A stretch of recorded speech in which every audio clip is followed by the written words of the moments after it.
All right, friends, so we are going to talk about chronic illness in older adults, and I pray that you don't hear whatever jibber jabber is in the background on YouTube because my kid is here sick. She's laying on the couch very quietly. She's done a great job all day on this beautiful Sunday evening. I have blasted out five lectures today, and I could not be more proud of myself with a sick kid. So let me do this one as my final.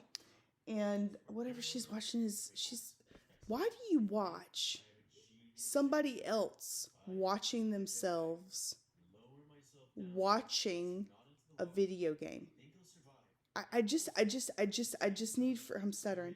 I need for you to just understand how many pictures and pictures and pictures and pictures that requires. And yet I have been doing this for the last, I don't know, eternity is what it feels like. I don't understand it. So hopefully you don't hear it. Here's this. I don't really like this particular lecture because it's boring, all right?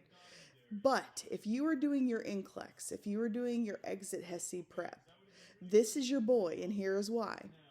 I decided that since I hated this subject so much that I was at least going to make it productive. So I thought about it over a course of, 2 or 3 weeks, because that's what I do. I pin it up on the wall in my brain, and I keep that bad boy locked and loaded 24/7, and as soon as the light hits me and I look over at my little buddies, I pull one off the map. So this is one of those. I'm going to knock out everything you need to do as far as code of ethics is concerned, as far as nursing priority and delegation is concerned. All of those quote-unquote admin items or those ethics items, who begot who, they gave the genetic process to who for what disease process. That's this, right? So, indigenous cultures are known for having hypertension. Hispanic cultures known for having hypertension, right? Asian cultures are known for, having the best diet of them all, right? Those type of things. That is this one. That is this roadmap, this lecture series, because everything that's in the NCLEX that I've ever seen in the NCLEX related to ethics, related to admin, related to anything other than nursing that's actually fun is this lecture. Anything that I've seen on exit, same deal. I've seen no exceptions because everything's literally in here. So that's what this is for.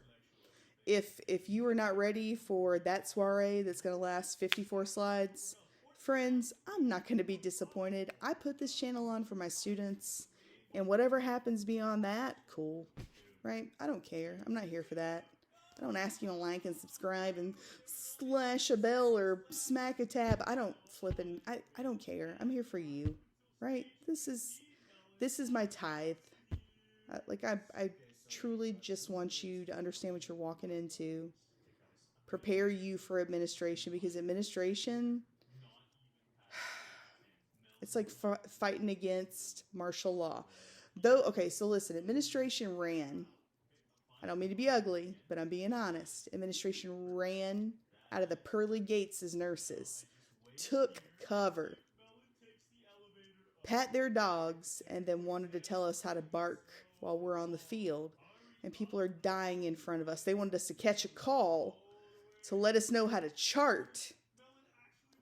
And I'm not even going to get into that because that's some pretty squirrely stuff. Listen, the reason I sound so apocalyptic is because I went through the apocalypse. We're all alive. Some of these people I get really agitated with real quick. Some of these people I get real ate up, and you can hear it in my tone. You can feel it in my bones because it's vibrating in yours. The reason for that is because when you think you have friends and the world drops, you need to know you got your team. And I'm here to tell you, friends, I am the captain, chairman, and CEO of the I Got You team. Period. Don't you ever forget that.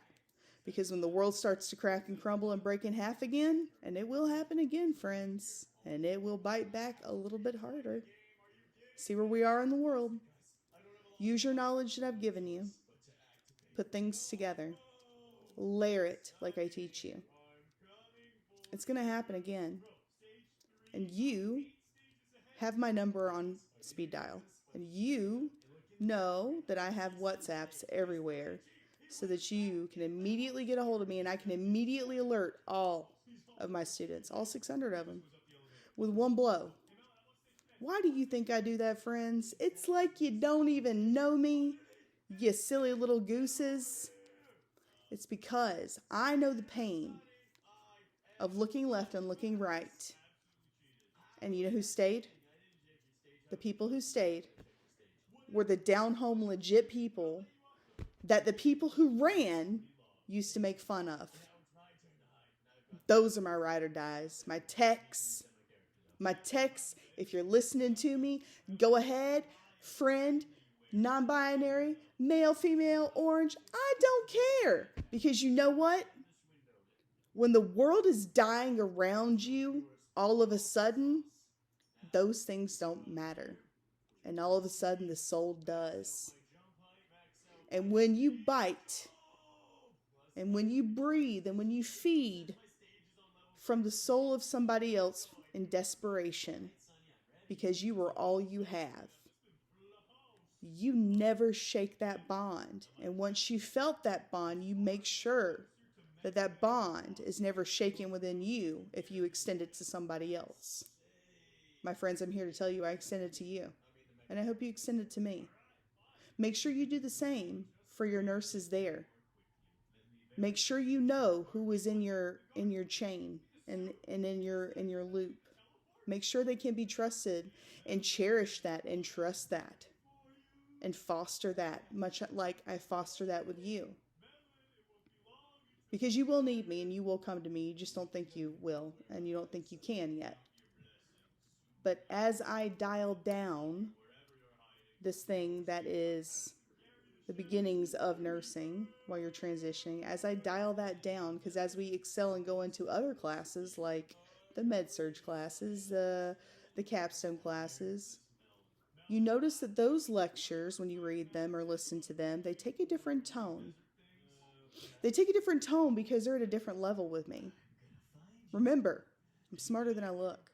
And I got you and I love you and I'm proud of you. Now, if you're ready for this deep dive into this boring soiree, just remember, I probably spent 3 weeks thinking about it. And I'm just as bored as you are. Ready? 1, 2, 3, let's do it! Alright, so acute illness. First off, it's not pretty. You get my dumb joke? Alright, cool. So acute illness is rapid onset, short duration, returns to previous level of function after treatment. So colds, flus, GI virus. COVID is not one of these examples because sometimes people are what they call long hauler chronic illness patients. So that's why you don't see COVID here. It's not because, this is an updated slide, because it is. Even though it says copyright 2020, yep, that was in the throes of the vid. So chronic illness is prolonged. There's no cure. It results in irreversible changes, although it can be in kind of a latent state or a manageable state, if you will, which is why we have things like COPD exacerbation, right? It results in irreversible changes, possibly disability, requires rehab and or long-term medical management and nursing care. Yeah, I definitely say that all of those examples are applicable to that statement, so that makes sense. 70% of all deaths in the United States are due to chronic illness. But now that I'm thinking about it, that's kind of a common fact, because if you have a chronic illness that literally is defined as prolonged with no cure and results in irreversible changes, possible disability, requiring rehab and or long-term medical management and nursing care, then guess what? You're going to have it until the day you die. And if there's no other explanation for it, they're going to code it as chronic illness. So yeah, I'm sure 70% of all deaths in the United States are resulted from chronic illness. Thanks for that. I need to go get a Nobel Prize because I've just cracked the code of life. So you see how easy these things are. I don't need to explain it anymore. I know you guys are way past this, so we're just going to be done with this slide. So I have to say something because the slide's sitting here and you guys are doing your due diligence and listening to all of these and hanging on to every word for some silly reason. So with this, all this thing says is, hey, guess what? Chronic illness goes in phases. Sometimes it's great, sometimes it peaks, sometimes we're hanging out and it's Latin and it's chill and we're loving life. And this is the prolongation of the trajectory of illness and what that means over time.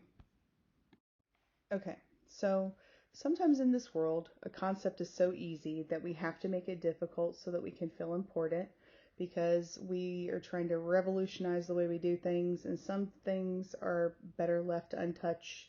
If it ain't broke, don't fix it. Now, this is a prime example, as we now have 7 tasks of chronic illness that we have to make a thing, so that we can, be published and feel like we're important in the world, when none of this even matters because we already know. So we're going to give this person who created the 7 tasks of chronic illness, who's Strauss, by the way, Corbin and Strauss specifically, because I'm looking at their evidence-based practice from 1991 and rolling my eyes concomitantly, and I'm thinking to myself, gee, how hard that must have been for you to come up with a 160-page dissertation and thesis to say what we already knew before you even started. But, you got to be super cool, right? So here we are. Let me teach you real quick. Number 1, prevent and manage a crisis. Yikes. 2, carry out prescribed treatment regimen. Seriously? 3, control the symptoms. 4, reorder time. 5, adjust to changes in the course of disease. 6, prevent social isolation. And 7, attempt to normalize interactions with others. I cannot tell you how ridiculous that is. And I can also tell you that I'm not going to test you for any of those things, because you do not need to know 7 principles that are simple, common sense, that are in order. Hey, guess what? When you get out of bed, first you sit at the side of the bed, and then you stand, and then you use your dominant foot to take a step forward. I don't need to tell you these things. You do it automatically. We're going to move on from this slide because you can read, and this is a silly slide, so I'm done. So I'm trying not to laugh right now, because this slide literally has first 8 points and not 7 that I just read off to you in the previous slide. So we have 7 points of contingency for chronic illness, but 8 points are listed, and they're all mixed up. I don't know why Elsevier did this.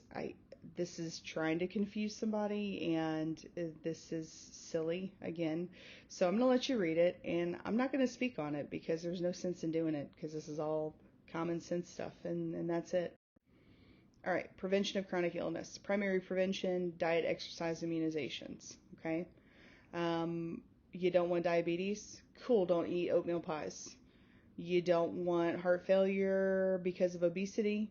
Cool, start walking 3 to 5 times a week. Hold on, back up.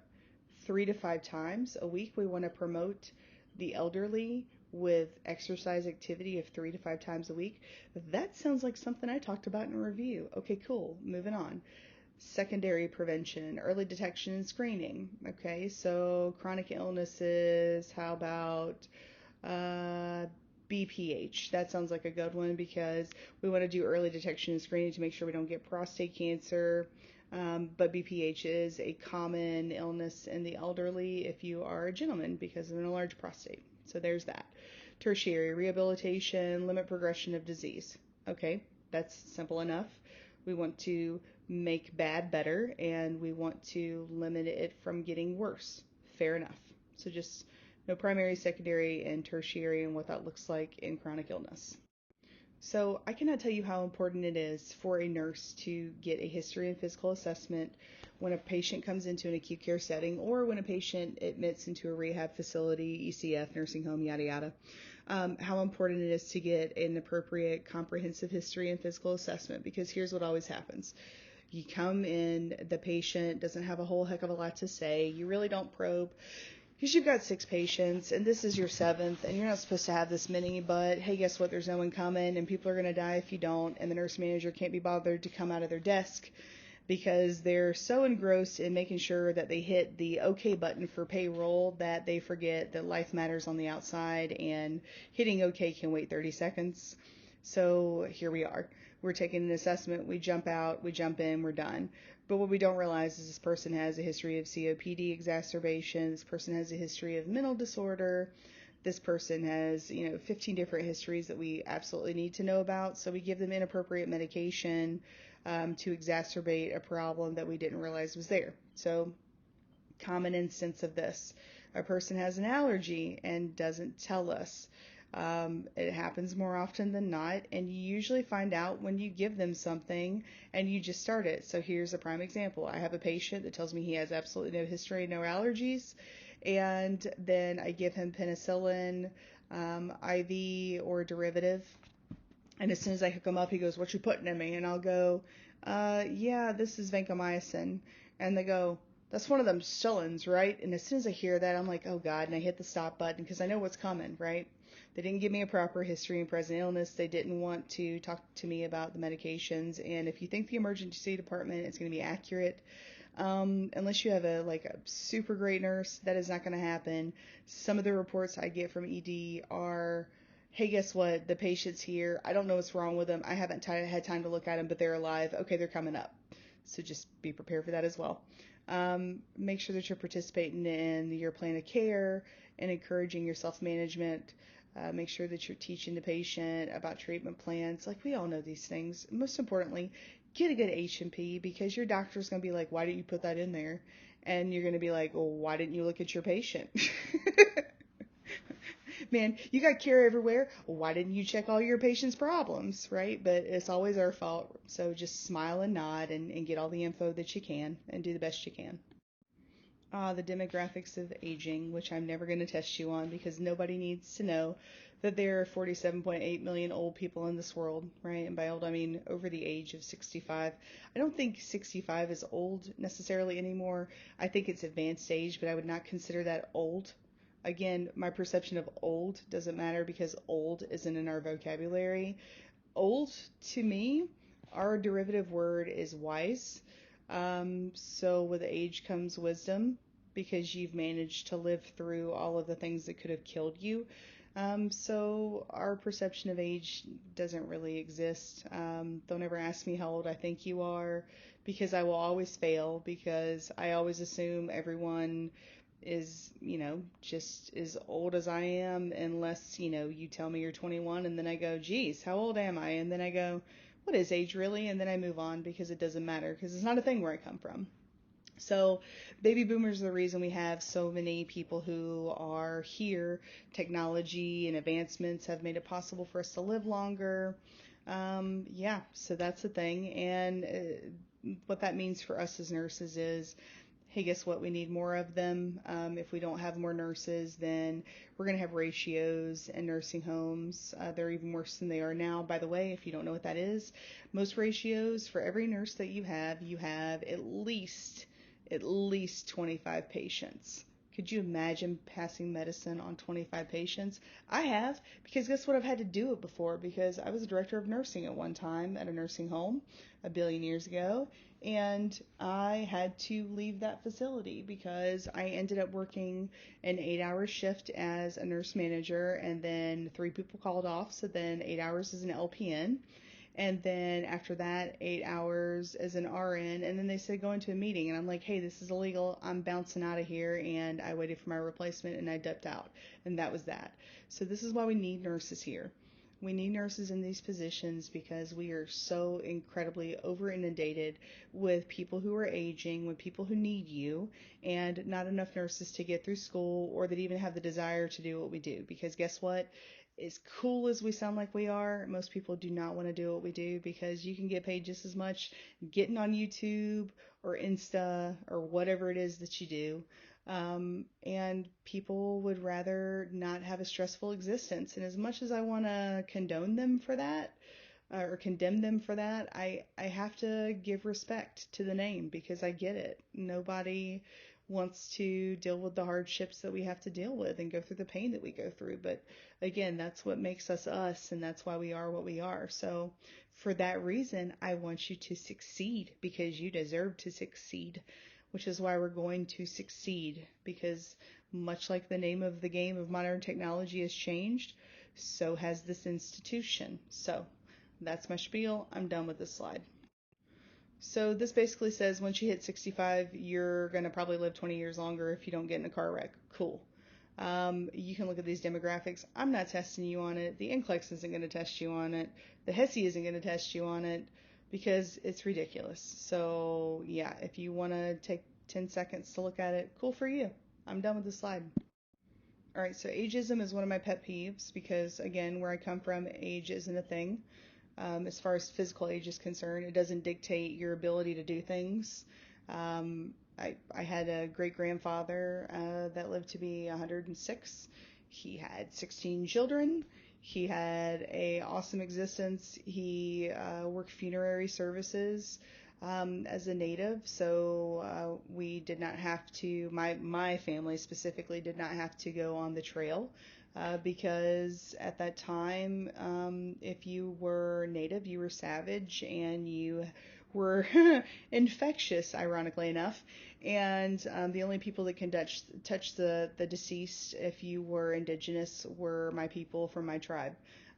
So yeah, we have funeral homes in Macon, Georgia. You'll hear them, Snow's Funeral Home. It's one of the biggest funeral homes in all of Georgia. And it's a big outfit with many different locations. Again, I'm not plugging it for any means, but I'm just saying there's value because this gentleman who was my great-great-grandfather, he was working until the day he died.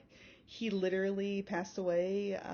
The story goes he was working on transitioning a person over. There's a 3-day ceremony where we physically walk a person from this realm to the spirit realm.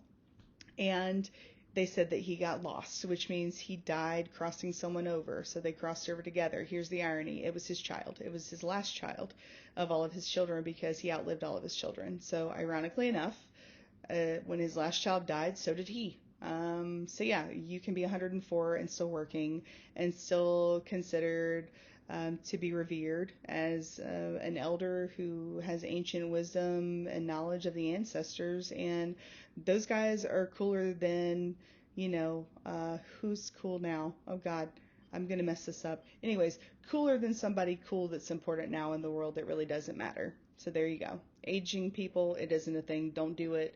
It makes them feel like they don't exist, and that's dumb because they do, and they're very important, and they have a lot of stories to tell you, so listen. All right, guys, I'm not going to spend a lot of time on this. There's universal balance in this world. Look it up. It's scientific. For every action, there's opposite or equal reaction. If you want to refute that, go back 120 years and tell Albert Einstein that he doesn't need to be born because he doesn't exist and what he thinks doesn't matter, because that is an absolute in this world and there is no other changing it. So here's how the balance works. If you put into this world a lot of stress, guess what? You are going to probably have cancer from that stress because you are sending out signals to your brain to say that things are not going to go well for you, and whatever your brain tells your body to do, your body does. So that being said, if you've ever met a hypochondriac that thinks that they have cancer, guess what happens? They eventually are a self-fulfilling prophecy. Now, does this happen to people who say that they're never going to get cancer? Of course it does, right? That's normal processing aging. And people will tell you that cancer isn't a thing, that the government adopted it, that the government produced it so that we can control the population because it's a conspiracy theory, yada, yada, yada. Let me go ahead and just kill that entire thought process. So my flat earthers, if you're there, I'm so sorry. This isn't going to make you happy. Dinosaurs had cancer. We now know that because we've done carbon dating and we've done microscopy. And oh yeah, we've got whole bodies of dinosaurs we're trying to clone right now, like the woolly mammoth, which is going to be a thing in the next 20 years, by the way. It's declassified. I can talk about it. It's weird. I don't know why we're doing it, but hey, cool. We're trying to play God so that we can do it for humans later. And the universal balance states that whatever you put in, you get out. So as you get older, you get sicker. So make sure that you do good things to take care of your body. And that's literally what this slide says. And the only reason I'm saying something is because, well, I feel like I have to say something so that you get something out of it. So yeah, if you want to read the signs and symptoms of biologic aging, then we probably need to find something better with our day. So let's move on and get to the next slide. All right, chronic illness in older adults. The incidence of chronic illness triples after the age of 45. Shocker. All right, so again, all this is common sense, guys. Nursing is common sense. The older you get, the more stuff you get. So if you're 45 and you're not getting anything, You hit 46, all of a sudden, bones start hurting. All of a sudden, your back starts hurting. All of a sudden, that 20 years of boxing that you thought was a good idea starts to creep up on you, and your back says, hey, you're a moron. Way to go, right? It is what it is. We make our choices. We have to live with them. So people at least have one condition over the age of 65. The big three: diabetes, hypertension, or acute kidney injury is another one, or heart failure. So that would be 4, not 3. Thank you. Yes, I know my math. It took me a while, but here I am. Next slide. Look at that. Hypertension, heart failure, CAD, COPD, cancer, diabetes, osteoarthritis. So yeah, there you go. There's the big ones. So make sure that you are taking those into consideration, because it's going to absolutely dictate your treatment methods. So there's that slide. So again, sometimes I see a slide that doesn't make any sense to me, because common knowledge and process and 5 minutes of reading evidence-based practice is going to absolutely refute these facts in here. But I'm going to just tell you my opinion, not that it matters in the world, because I don't know what I'm talking about. Yes, I do. But here we go. So special older adult populations and considerations. Cognitively impaired older adults. So the effect of aging: improves with aging, vocabulary and verbal reasoning, crystallized intelligence. Okay, what? Does any of that make any sense to you at all? Furthermore, declining during middle age, mental performance and speed, synthesis of new information and fluid intelligence. Guys, I'm 40 years old. 40. There, I said it. I don't care, because it's just a number. It doesn't dictate who I am in my soul, because in my soul, I swear to God, I'm 3,000 years old sometimes. You guys have met me. You know I'm bizarre. It's fine. It is what it is. Does my mental performance and speed, is it slower right now? Well, yeah, because it's 5:06 in the morning, and I've been up since like 2 trying to do these slides, because I'm nervous for every one of you, because I care about you. But does that sharpen me any less? No. If anything, I have increased mental performance and speed, increased synthesis of new information and fluid intelligence. I'm pretty freaking smart. I mean, I'm not the smartest, that's for sure. And I do dumb stuff, but hey, so does everybody. So I'm going to say no to that one. Also, people who are cognitively delayed, vocabulary and verbal reasoning, if they're cognitively delayed, that doesn't make any sense. Sure, you're going to be delayed, which means vocabulary and verbal reasoning is going to be delayed as well.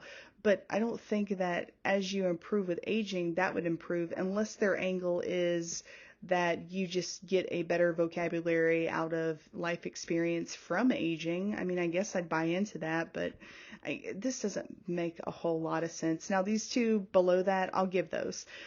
Declines during old aging, short-term memory recall. Yeah, for sure. And it's not that they're mentally losing their wits about them. So let me explain this very quickly, just so you understand how it works in the brain, because again, I'm a nerd who does not have a decline in mental performance, speed, or synthesis of information or fluid intelligence at the age of middle age, but whatever.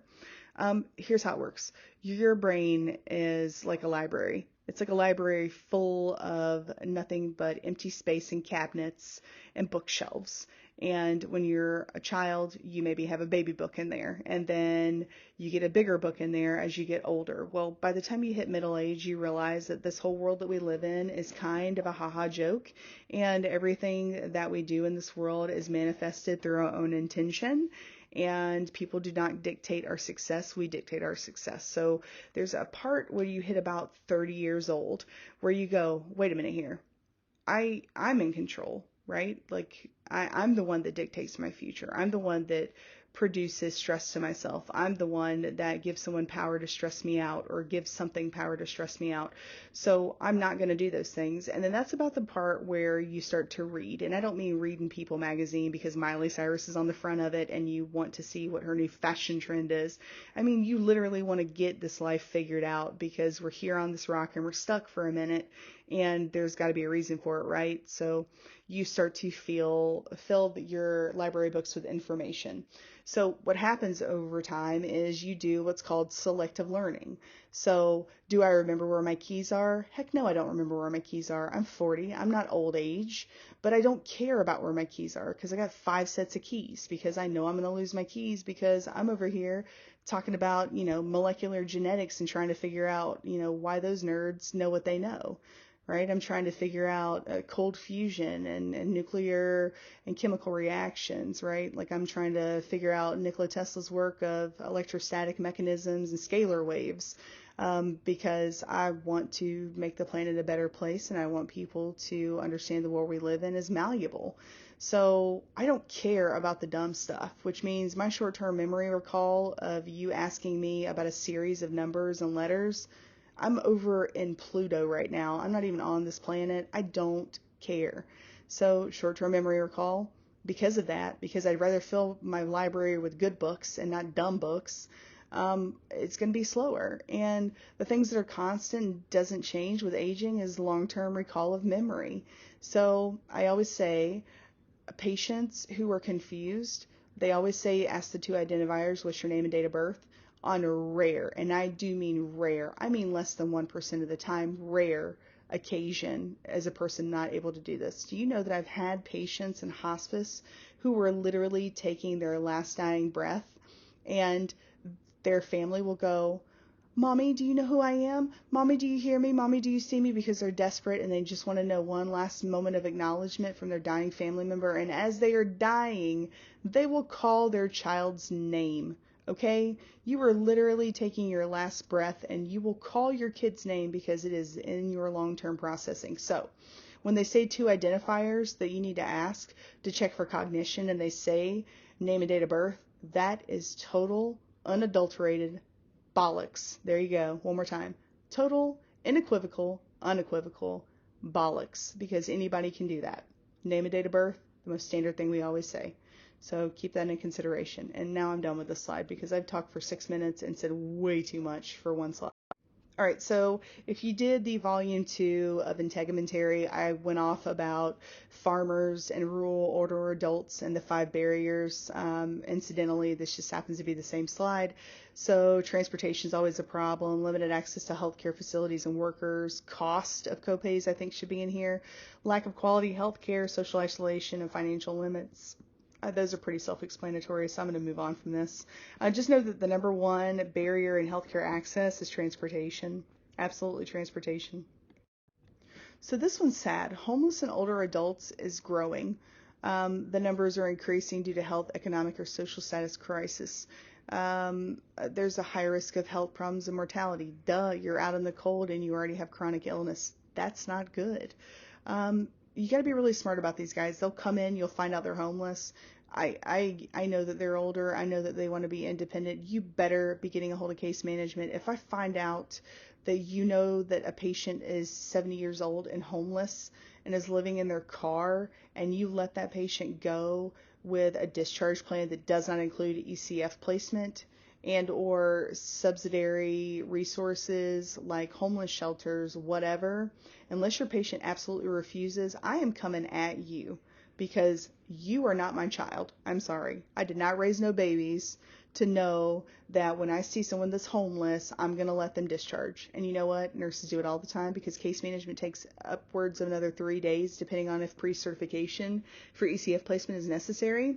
And sometimes these patients, because they're homeless, and they live in their car and they don't have any resources like nutrition, they're a little more irritable and a little more confused because, hey, guess what? It's cold and they have no gas to heat themselves. And the only thing sometimes that they have is their dog to provide warmth for them. So nurses who are privileged, and yes, I did say privileged, the privileged and turned up noses that are in their 20s to 25s that don't have to pay tuition because they are not a single parent and they have lived off of mommy and daddy their whole life and want to ruin a Picasso painting with tomato soup because, you know, oil is a terrible thing to use. Those guys, they will let these people go. And if I find out that you were one of these people, which you're not, I know you're not. If I find out, I'm coming for you, and I'm spanking the behind and putting you in timeout because you are not the child that I raised. And there's that. I'm done with the slide. So frail older adults are going to lose weight fast. It's going to be unintentional. It's going to be over 10 pounds in the last 3 months. They're going to report being exhausted. They're going to report being weak. They're going to have low physical activity levels. These are the guys that are going to be in bed and sleep all day, except for to eat, and then they take 2 bites and then go back to sleep. These are the ones that don't want to watch TV and just want to stare outside. Guys, don't let this fool you. These are signs of depression. I know that older people weren't used to the boob tube, but if you're at least not having it as an ambient noise or white noise in the background and you're just staring into space, you need to assess these people and find out if it's a cognitive decline, if it's a neurosensory impairment, if they are severely depressed, because we need to address those issues, because these guys, once you get a failure to thrive state and then they have no desire to live, guess what's going to happen? They're going to die. And you know what? Some of them want that. But for the purposes of us taking care of them, we need to make sure that we're giving them all the education and resources we can to make them want to continue on this rock that we call our planet. And that's that. And here we go, talking about nutritional status and lack thereof and what that causes. It causes sadness or mood changes. High cholesterol because of rebound, right? Your body tries to do what it can to live. So it will grab and pull from those areas of reserve, which will increase those levels because it's going to live off of them basically. Your albumin is going to be low, and that's a problem in maintaining blood pressure. Loss or gain of weight, that's easy. Eating problems, sure. Swallowing, poor dentation. Let's stop for a second and talk about this. So if a patient has eating problems and they decide to eat mashed potatoes and applesauce all day, but they normally have eaten other things and it's been fine, or they have dentures, you need to assess their mouth. Let me say it one more time. You need to assess their mouth and do an oral examination. I'm going to say it one more time. Oral examination is what you need to do on these people, because if they're eating mashed potatoes and applesauce and they have dentures or no dentures at all, like whatever, they could have thrush, right? They could have abscesses in their mouth. Their dentures could be too tight because over time, obviously your gums shift a little bit, and they might have older dentures which are literally cutting their gums. There's a million things that could be going wrong in there. Like I said, they could have strep, they could have this, that, or the other. So make sure that you're doing an oral examination. If you see somebody is eating foods that are softer, it could be a swallowing problem because of neurological deficit, because they're about to have a TIA. I mean, you just really need to watch out for these things is all I'm saying. And again, poor dentation is something you need to be aware of, because cavities are one of the leading things for heart disease, believe it or not. And also because it's on the review of the examination. Okay, I'm done with the slide. Culturally competent care for older adults, guys. Live in somebody else's world for 5 minutes, right? Ethnogeriatric specialties, culturally competent care for older adults. Do what they do. Learn what they are. You might learn a thing or two. Know that the Black community is going to look different than a Caucasian community. Know a Native community is going to act differently than a Panamanian community, right? Like, people just do different things. And a lot of times it is split up by race, because a lot of times there isn't mixed culture. I have plenty of mixed culture with me specifically, because, you know, I'm half Freedman, which is Black and Native mixed, and my mom is French. So she's French Creole, so she's a derivative of Native, where they speak, you know, from Bangtan. And then I have the classical Caucasian people, right? So I'm a mutt, right? And my culture is very much assimilated because I've lived all over the world, and I get cultures, and I love to live in somebody else's shoes. So get in the habit of doing these things, because it will absolutely dictate how you deal with one patient versus another. So just pay attention to it and acclimate to it, and be proud that you get to learn new things in this world. All right, so social support for older adults. Again, this gets really sad. Family and caregivers and family caregivers. So sometimes these family caregivers do a fantastic job. Let me just go ahead and throw the good in. Sometimes these guys, when I see them, I know that their family is awesome because they have 24-hour care, communities based off of ethnicity and race. So listen, the black community takes care of their family. Let me tell you, they do such a great job. They support them. They provide them with comfort. They cook good for them. They make sure they eat. I never have thin people with terrible skin in the black community unless they just don't have any family or unless there's a history of mental illness or, there's an extenuating circumstance. For the most part, they do a fantastic job. Arabic families, same concept. Ethiopian families, oh boy, are they just fantastic. Indian families, oh, blessed, thank you. Because they literally live with them. They live in communities together. There's a kinship with these families that just cannot be matched, period. Indonesian families, well, I can go on forever about this. And then there are some families that do a terrible job. And in the Western world, a lot of people and their perception of how we take care of the elderly is skewed.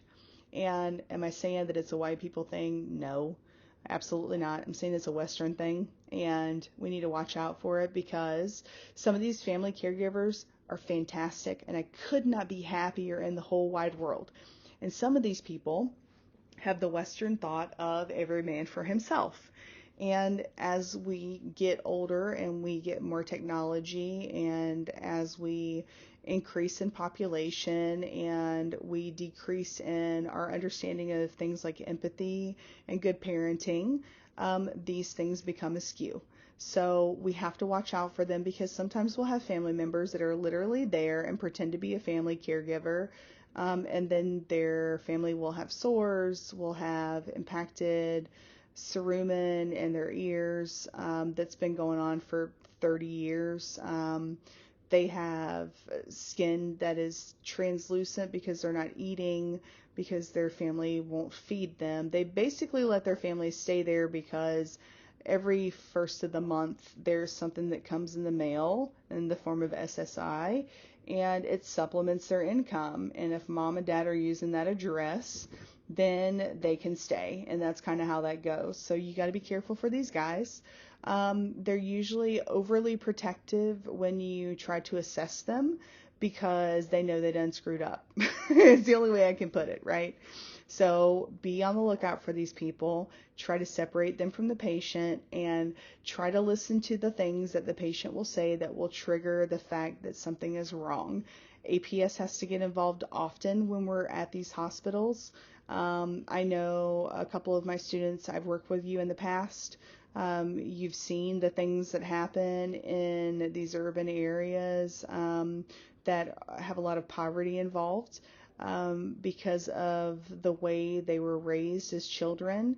They believe it's okay to basically give back what they were given in the universe to their parents because their parents probably didn't do such a fair job because they were trying to survive. And because of that, there's a lot of anger and, people do things to other people and children they shouldn't do, et cetera, et cetera. I don't need to get into it. You know how it works.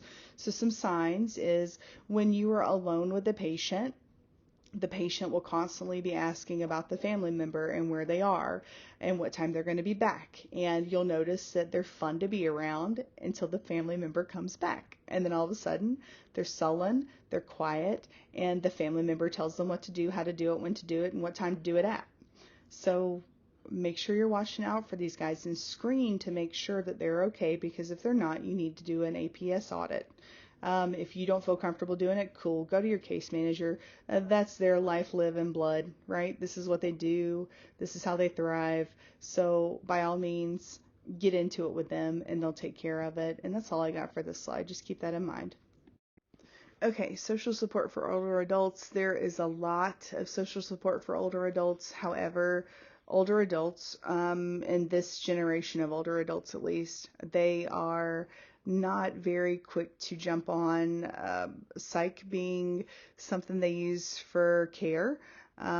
Psych means crazy to them. Psych does not mean mental health at all. That name of the game is changing, thank God, because that is not how things go. I'm not meant to put people in a straitjacket because you have feelings of jumping off a cliff because you just can't stand the fact that life is the way it is right this second. So you talk it out, and that's becoming the new move that we're pushing toward, and I feel like we're getting some pretty good headway. So make sure that they're able to care for themselves, make sure that they have family support that can sustain taking care of your patient as well as all the other things that they have, like their own family. If they don't, maybe we should have that ECF talk. That's fine. It is what it is. Stress, anger, depression, resentment, social isolation, contributing to burnout, neglect, and abuse. All right. I'm going to give you 5 seconds of a knowledge bomb, which is going to go far faster than 5 seconds. Don't ever live in regret. Ever, never, never. And in order for you to not live in regret, here's how you do it. You try to do everything in the world that you've ever wanted to do, no matter how stupid and crazy it sounds. You go for the atmosphere. I don't mean go for the sky. I mean you go for the daggum top, whatever that looks like to you. And if you don't make it, at least you tried, right? It's the regret part. The regret comes from not trying and going, what if? Okay?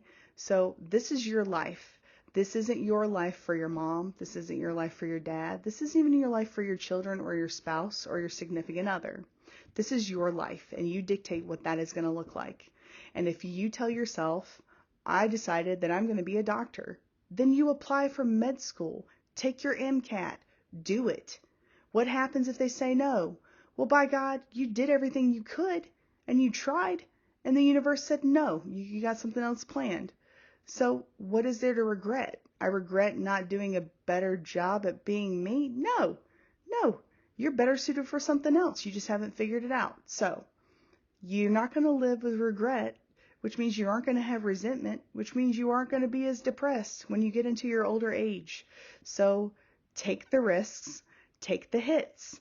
This is why I've got 9,000 degrees, because what do I have to lose? What are they going to do? Tell me no? Okay, cool, whatever. I'll move on and do something else crazy.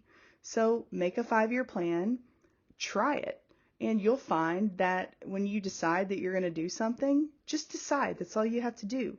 You'll realize that fears, just like limitations, are nothing more than illusion in your context and framework of your understanding of the world around you. And you absolutely transmute your own thoughts, and you absolutely manifest your own success or failure. So figure it out and do it, okay? So keep that in mind with these guys, because they didn't get that talk and they didn't understand how that works, and they're going to have problems with stress and anger. So get over it and try to help them find their happiness again, because you can do it. And that's it for this slide. That's all I got. All right, going back to 2 slides ago, elder mistreatment, it's a thing. It's a big thing. You got to watch out for these guys. I talked about the things to watch out for. If these guys are super cool and their family comes and they shut up, something is wrong. Something is absolutely wrong, right? These people are threatened to get kicked out of a home because they didn't act right. If they, have an incontinent episode and need extra briefs, they get yelled at, which is why you'll see a lot of old people who save incontinent briefs. They'll dry them out, and even though they smell like urine, they're still usable, which is why they have recurrent UTIs. Be on the lookout for these people, because they're basically prisoners in their own home. The only thing that's keeping them there in these cases is normally a check, and that's terrible, and it sounds awful, but for these people, that's what happens. It's usually financial abuse. A lot of them get physically abused. And do you think an older person's going to tell somebody that their kid's beating them? No. The only people that do that are on Maury Povich and their small children, and the moms are in the corner crying, and all the ladies are going, beat their butt, right? But when you're older, you can't fight back. And when you're older, the things that they threaten you for completely make you lose your understanding of your existence on the inside. And you're literally a prisoner. Can you imagine your child looking at you after you've raised them your whole life and done everything you could to help them succeed, even if it meant your own existence and your own dreams are crushed and sacrificed to take care of them, and then they turn around when you turn 80 and you can't hardly move around, you're in pain, and they tell you that they're going to break your hip or trip you if you act out of line, and they're going to kick you out of the home? Like, seriously? Just watch out for these people. They are victims. They need your support. They need for you to fight for them. And if you're anything like me, you love to fight. So do it. Don't be afraid to do it. And if you are, find somebody who's not. Your nurse manager, your case management will all take care of these. That's all I got to talk about with this one, because you guys know what to do. All right, support for older adults. 90% of them, again, family members. Family members are the problem.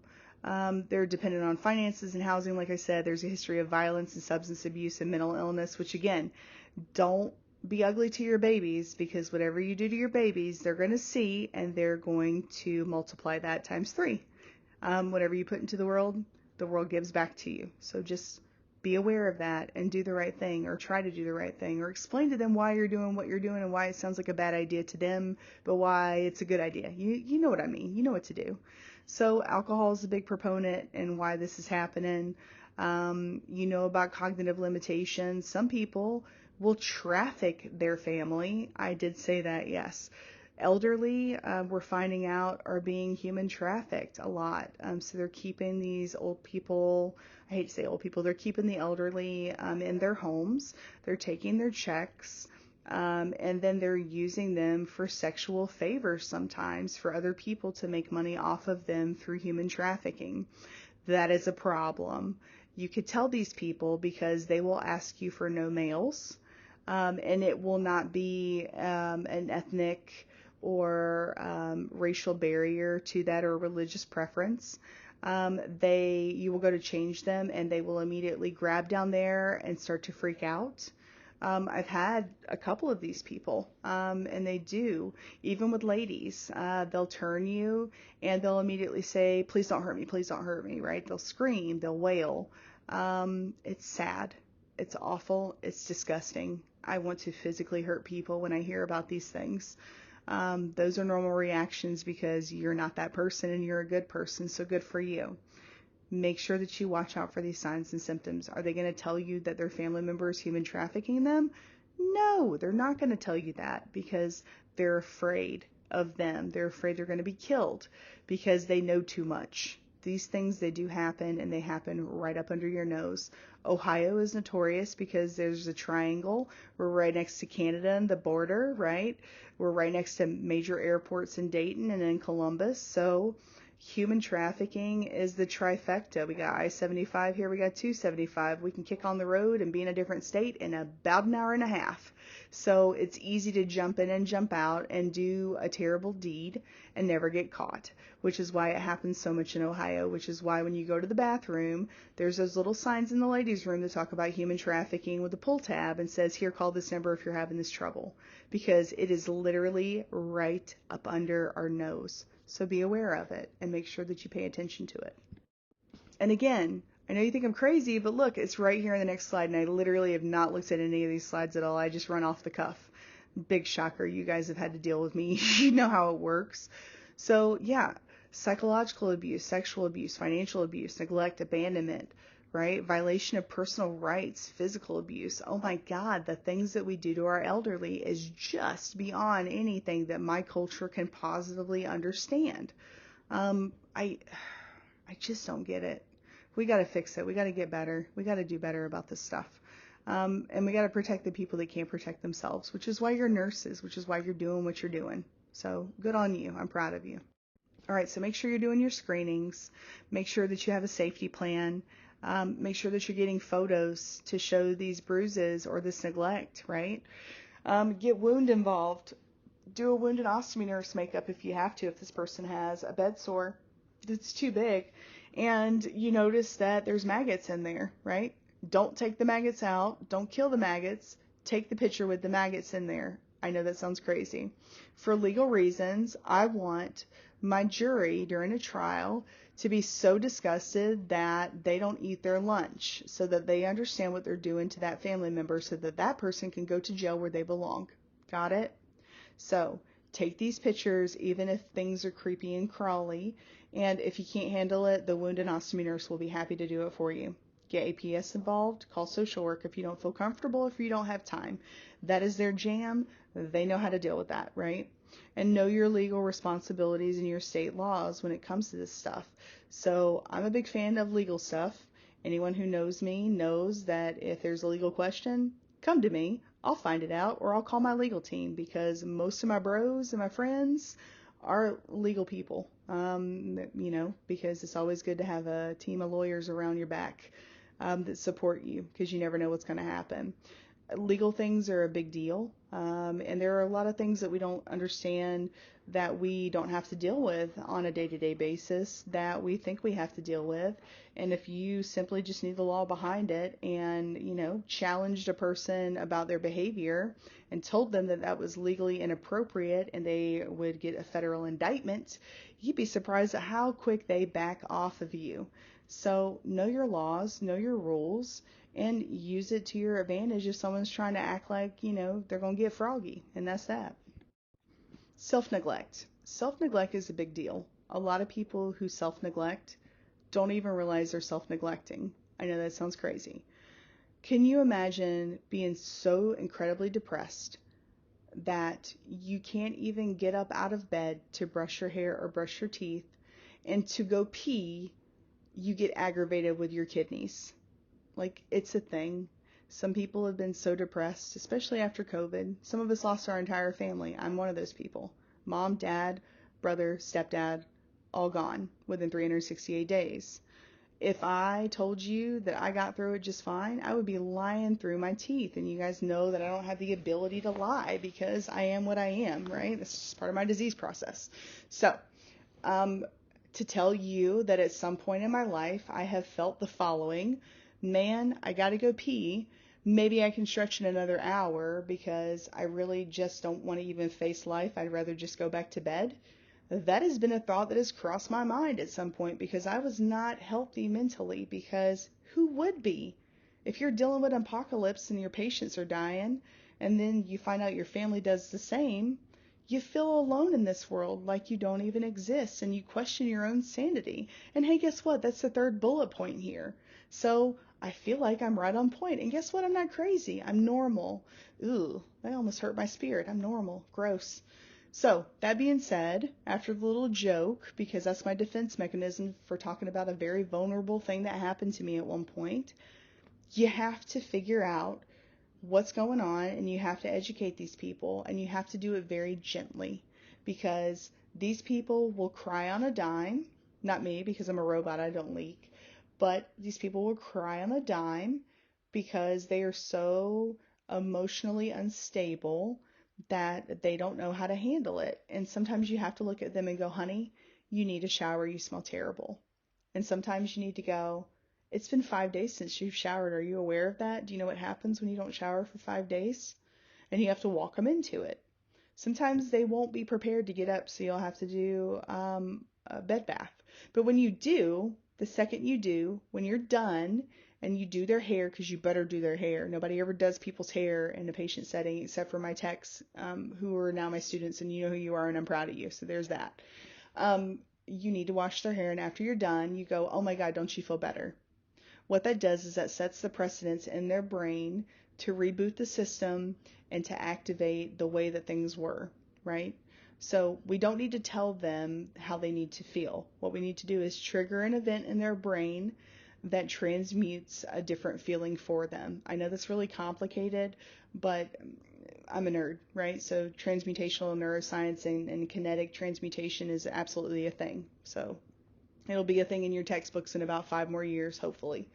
I'm working on it. So basically, as soon as you go, oh my God, look how pretty you look. Your skin color is all back. Don't you feel better? The first thing they're going to go is, yeah, I do feel better. And that starts the new cycle of recovery. So make sure you're doing those things. I know it's not going to be on your test. I know you don't want to listen to it because you guys have already listened to 4 or 5 lectures and you're tired, and some of you guys have exams tomorrow. Like, I get it. But please, if you listen to anything, listen to that, because you can absolutely change the course of their entire history as they know it and create a legacy within a family that you don't even know. So do it. Do it, and don't be afraid to do it. Okay? That's all I got for this slide. All right, services for older adults. There are multiple services. There's passport services that drives you so many times to doctor's appointments if necessary. There is the Administrative on Aging, or the AOA, has a plethora of resources, Meals on Wheels, to name a few, respite care for families who are housing the elderly so that they can all kind of get together and do stuff together, right? There's activities, and they go for a couple of hours, and they really enjoy their time, and they have some good human interaction, which is what they need, because you get lonely when you're all by yourself. Federal agencies are responsible for many of the adult older programs. State agencies also have a little bit of play with this, which is why we have local legislation, promoting these types of activities and resources. Oh, there it is, next bullet. I'm not even looking at these. I'm just talking, and then I look down to see what I need to talk about next, and here we go. So I'm on point with what I need to say. So just know that there are services for them. Know that those services are limited because, again, we live in a world where we don't take care of our elderly in North America very much, and we also don't give them any resources, even though these guys are the reasons we literally have freedom. But, shut up, Molly. What do I know in the world? Nothing at all. Keep those things into consideration, because case management and social work are going to be the ones to help you out with these. And please learn their job. Learn everybody's job as much as you can, because the more knowledge you have, the more dangerous you're going to be. And you know what? There's nothing greater than an intelligent person on your side. So be that person for them. All right, Medicare. Federally funded insurance for people greater than 65 covers less than 65 with disabilities or end-stage renal disease. All of those statements are accurate. Medicare has many, many flaws in the system. Sometimes you are about to get Medicare and it literally takes you a year to get a check. So what do you do for that year? Well, you starve. How else do I say it? Or you work under their table, which is what a lot of people do. And if you have never had to work under their table, it's where you work for cash and the government doesn't know about it. And to be fair, I'm totally cool with working under the table, because I'm sorry, the federal government has taken enough from my people. Why not go ahead and take something back from them? And that's what I tell my patients. And as soon as I tell my patients that, they laugh. And they feel like, okay, you're right. Because a lot of older people, they were brought up in the regime of the federal government is to be respected. The federal government is not to be taken advantage of. And a lot of times they will not report to the federal government what they really need, because they're afraid to bother them, which is a weird thing. Not knowing that they've paid into these things, and there's nothing wrong with receiving these as quote-unquote assistance and not quote-unquote charity, which is what they think. So these people are going to go, I don't know if I want to get into that. I don't know if I want to deal with that. And you look at them and you literally say the phrase that I just said, look, the federal government has been taking off you your whole life. Why not get something in return? And as soon as you say that, they're down like a clown, Charlie Brown. So do it and own it. Because you know it's true. We all feel it. So say it. Say how you feel. Let's live in a world where we say facts and we say actualities within our own cultural and psychological constructs, because guess what? It's real. Why not let's just all be honest with one another and see what happens? It's pretty scary stuff, but do it because it makes you a better person. Okay? That's all I got for the slide. All right, Medicare is different from Medicaid. Medicaid is state administrated. It's a needed as you need it basis type of a deal. It's for low income people with medical expenses. I'm going to give you my spiel about people who are wealthy and what they should do versus what they do. If you are out of the realm of being considered low income and you have an opportunity to support Medicaid assistance programs, I want you to do that. I know you have your church tithe that you have to put 10% for. I challenge you to use that 1 month as your church tithe, because these guys need these resources. And a lot of times, low income and the supplement that they get is truly not enough. It's just not. Not when eggs are $4 for 6 right now. In some places, these people are not going to get proper nutrition, and I'm sorry, there's too many food deserts around impoverished areas, and I'm not going to get into hot zones or why we did this, 100 years ago and did this on purpose so that these communities can suffer even more in silence. But I know a lot of people are stuck on what they contribute to and what they don't contribute to. And sometimes we contribute to the RSPCA, where we take care of dogs because Sarah McLachlan sang In the Arms of an Angel and it made us cry at a commercial. And then we don't take care of human beings that need to be taken care of. So if you have extra money to spare and you do have an opportunity to give it to them, or to saving, I don't know, whales, we might want to give a month to the people that need it, that are low income, that are trying to be better people for their children and for their legacy that they're going to create from here on out. So keep it in mind, and make sure that you talk to your social work and your case management, because they help people fill out these type of paperworks, because it is intimidating and there is a lot, and a lot of times you need doctor's recommendations as well. So that's all I got for this. All right, adult daycare is what I call respite care, and I use these interdependent. So we usually use respite care for older adults who have mental disabilities. So people with severe autism in their 20s would be considered a respite patient. But respite doesn't just mean mentally disabled or cognitively disabled, because there is a difference between the two. You could be very smart but be very, very broken on the inside, which will make you mentally disabled but not stupid, which is what people usually think about when they think of autistic people. Let me give you my 10 seconds about autism. Autism is a spectrum. You can be incredibly intelligent and you can be broken on the inside because you don't know how to cope with the reality around you, because things hear, smell, taste, feel different. I know people who are incredibly gifted with autism and they're incredibly brilliant, and they get around certain people and are repelled from them physically because it feels like when they walk by, they're swallowing glass. And that person knows that the reason that they feel like they're swallowing glass is because the person in front of them is probably a wife beater, or is probably someone who's abusive, because when they get around abusive people, they have the same feeling. So these guys are very incredible. The things that they have that is neurosensory related, and the things that they have sensory overload over, it's not because sounds are loud. It's because when sounds come in a certain decibel level, it physically hurts their body. It physically feels like they're being struck by an individual sometimes. I need for you to understand what that is. But they could also have an IQ of 135, 140, 150, 210, right? Nikola Tesla, the smartest guy that ever existed. Everyone's like, no, it's Albert Einstein. I'm like, nope. If you read Time magazine back in 1932, you'll see an article where they physically asked him, hey, Albert Einstein, what is it like to be the smartest man in human history? He goes, I don't know, ask Nikola Tesla. And Nikola Tesla could not stand the sight of a peach because the thought of the texture of him swallowing the fibers on top of a peach made him physically sick, right? He couldn't stand pearls for the same reason, right? But he created cell phones 120 years ago, and he was completely wiped out of human history because when you have, the upwards of 200 patents that people want, that includes military munitions, the government wants that, and they want to forget that you even existed because that's their property. Read up on this guy.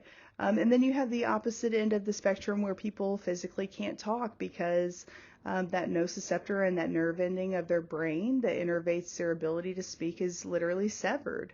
So it's a spectrum. You cannot treat them as if they are slow, because although they might present as slow, I promise you, what they got on the inside it defies the laws of physics and gravity, and it is literally out of this world. So if you get a chance to meet one of these people, don't just be kind to them, and don't be overly sweet to them because they're quote unquote special. Learn from them. They have a lot to teach you. No matter what end of the spectrum they're on, you will realize that the world has so much more to it than just what you see with your eyes. There's so much more. There's a whole nother realm that we don't even explore, and these guys do. And they live in it every day, and they tap into it, and it's no trouble. And if we could do these things, we could really modernize medicine in a way we never thought possible. So that's my spiel about autism and autism spectrum. I'm just, taking care of my family because those are my people. So, digressing and moving along, make sure that we don't treat them as if they are someone who is quote unquote special or a short bus or the dreaded R word that if I ever hear somebody repeat, I promise you the only thing you'll be repeating is the class, because I will do everything in my power to make sure that you do not succeed, because that is derogatory and offensive and absolutely asinine to do to somebody else. Okay, so ADLs. When you're dealing with ADLs, you need to make sure that you're providing that recreational outlet for them. They need that. They need to get around and have fun with other people. I don't care who you are. It's inherent. You want to be around other people like you, or you just want to have human interaction, period. So do that. Be there for those people. All right, I did not physically threaten to fail you, FYI, so don't try to go back and use that against me. I want you guys to succeed. You should not be using bad words. You know better than that. You were raised better than that. I don't care where you come from. So I'm going to go ahead and back off the train. I think I've said enough about this. I'm literally just making stuff up because this is all self-explanatory, but I feel like I need to give you something so that you feel secure in your ability to understand these concepts. So, done with this slide. All right. So Homebound is another resource that's there for home health care. They help you get to your appointments and help you take back. It's also called Passport sometimes. They have home health needs. Some of these people will come out and need home health temporarily. Sometimes they will need it permanently. Sometimes they'll find out in home health that they actually need ECF placement and they will forward that over. Just make sure that they have the resources that they need when they get out so that they can continue their health care and make sure that these alternatives are there for them and in place if they need them. Alrighty, so placement factors, rapid patient deterioration or function. These guys are weak, they can't move around. They need to go into long-term placement, at least for rehab, if not long-term care. They're going to resist. They're going to be angry. It's going to be expensive. The first thing that these guys ask is, please don't put me in a nursing home because they're going to take everything from me. And that's absolutely accurate. They will. So legal in Ohio states that you can give your possessions to a family member, but it has to be for 5 years, or they will do what's called a tear down of your assets, and they will physically sell everything that you have for you so that you can afford these things. So you will literally walk in with nothing, which is why older people would rather die in their home and have their cats snacking on them until they're found, versus going to a nursing home where the ratio again is 1 to 25 and they lose their entire understanding of what it is to be independent. So make sure that we're walking these lines very, very lightly, and make sure that we're getting case management and social work involved, because they know how to word these things better than people like me who just blatantly tell you how things are, because I am not a social worker, and that much is obvious. They're going to be confused. They're going to have a lot of anxiety. They're going to be depressed and disoriented. It's a new area. It's a new situation. When you are stressed out, you are irrational, which means you don't understand the concept of time, place, situation, or self. Like, it is what it is. I know you guys have been so stressed out from studying that you don't even remember what you were supposed to do, and you forget to eat, and it's been 12 hours. Or you forget to go to the bathroom because, you've been studying for 10 hours straight. Like, it is what it is. Same thing with older adults, only it stretches for longer, and they can't recover from that. Once you have had everything taken from you, there's no becoming a millionaire overnight. Like, it's done. You're basically a prisoner in your own four walls that you're in. So we have to give them as much autonomy as we can. And when they get snippy and tell you not to do it that way, don't roll your eyes and get frustrated. It's easy to do. Just don't do it, because, they've had their whole life ripped from them overnight. So try to keep these things into consideration when you're trying not to get frustrated with them. All right, there's a PACE program as well that helps with prescription medications and wound care. Again, respite care is in this, dental's in there, foot care's in there. Ooh, what else is in there? Home health. There are Meals and Wheels. I believe they fall under this category. Rehab's under this category. Anyways, there's a lot of stuff. Medicaid has no monthly premium. Medicare has a monthly premium, which is funny to me because Medicare already runs off of a small percentage of a stipend that they got for their SSI. And Medicaid obviously is something that you need for low income, but you're actually lower than low income on Medicare, so why would they charge you a premium? I'm sorry, this is why I shouldn't speak in this world, because, like, come on, it's right there in black and white. What are we doing? Anyways, I'm done with the slide. All right, legal and ethical issues. You have to be on top of these things. Advanced directives. How many times have I had someone that's like, I'm the healthcare power of attorney, and I'm like, all right, where's your paperwork? Well, it's coming. No, it's not, because you don't have it. Well, you better tell me what's going on with my mama. No, because I haven't seen you. She's been here 22 days, and oh, it's the 30th of the month, and now you're calling, and you're going to be here tomorrow to come visit your mother. I don't know where this is going at all. That's sarcasm. I absolutely do. You're trying to get some money off of her, and you want to know if she's sane enough to give you her ATM password. Like, really? Why are you playing games with me? I'm smarter than I look. I'm really smart. Like, people don't get it. So they just think, they hear, autism spectrum, they think dumb, right? They think the bad words you shouldn't say. So cool, let them think that, because I win. So again, ethical issues that need consideration. You have to make sure that these people are hydrated. You need to make sure that these people are in the right level of care. A lot of times we will write these people as inpatient status, and they don't need inpatient status. They need OBS status. Do you know that an ICU bed costs more than a PCU bed or an OBS unit bed? Do you know that OBS, you get charged by the hour, so you better say that their discharge is right when they walk out of the door and not 3 hours later when you have time to put in a note to discharge that person out of the system. A lot of people will keep patients in a system. ED is really bad about this. I can hear all of my acute care people who work in a hospital going, yup, right now, because they will hold on to a patient until 6:30. And then they will throw them up at us right at change of shift. We get 5 or 6 admissions as we're trying to tell people about the patients they already have, and all they can think about is the patients they're about to get, which is a terribly flawed system, and I'm not even going to get into it. But this matters in the way of OBS status, because some of these people who are on an OBS unit get charged by the hour, and we will hang on to these patients so that we don't get ED throwing 5 patients at us. So we'll do it until 9 o'clock at night, even though those patients left at 6, which means they get charged for 3 extra hours. Yep, that's basic math. So make sure that when you discharge these people out of the system, you are discharging them the second they walk out of the door and no later than, because a lot of these people can't afford this stuff. And some of these bills, even for a day, are the upwards of $20,000. It's insane, the system that we have with healthcare in this Western world we live in. So just keep that in mind. Make sure that you are understanding these people's disease situation. Make sure that you understand that as you age, your receptors and your perception of pain either does one of two things. It dulls or it is hypersensitive. So it will mask a lot of other symptoms that are a lot of other concomitant diseases that trail with your current chronic illness. So that was a lot of words. I said it backwards. It made sense to me. It probably doesn't make sense to you. So here's what I mean by that. If I have a patient with COPD, he's going to have COPD exacerbation. So that's what I worry about. However, we don't just worry about the heart, because remember what comes with the heart? Who's the second cousin of the heart? This is the cool cousin? Kidneys, right? And the kidneys will start to follow suit. And if your kidneys go bad, guess what? Your heart gets worse, and so does your hypertensive crisis, right? And then what happens? If your heart is acting stupid and it starts filling with fluid, then your lungs get affected. Then you have pulmonary hypertension, which is a whole other problem.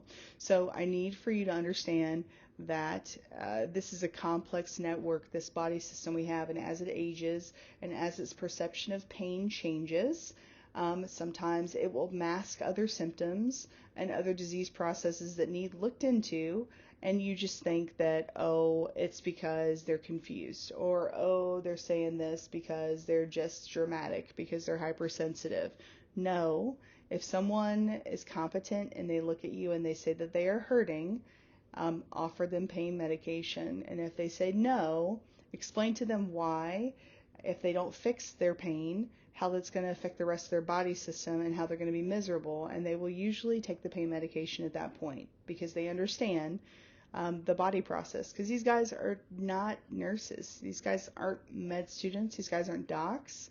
So they don't get it, right? A lot of these people are skilled laborers. So we got to explain it to them just like we'd explain it to a 25-year-old.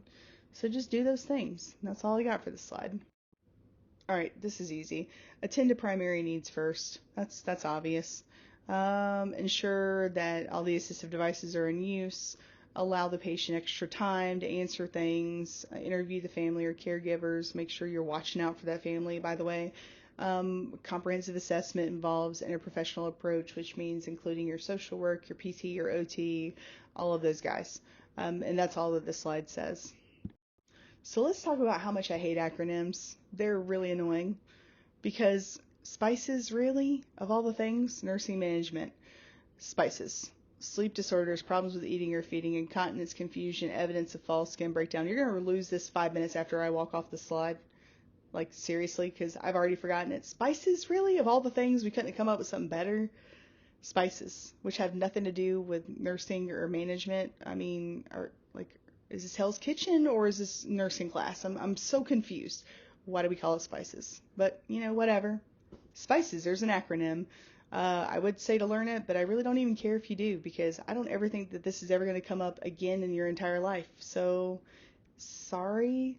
I hope I didn't offend anybody in the education field. So, hopefully this doesn't get thrown around. Molly was talking trash about SPICES. Like, don't make me that person that has to go to administration and defend myself. This is dumb. So don't even worry about it. How about that? All right, nursing management and falls. Falls happen a lot. Falls happen all the time in the elderly, and it's always the same. It always happens at change of shift between 6 and 9 o'clock. And what are they doing? They're going to go pee. So they get up really quick and they try to hurry because they aren't on a bladder program, because we don't teach people bladder programs, which is stupid.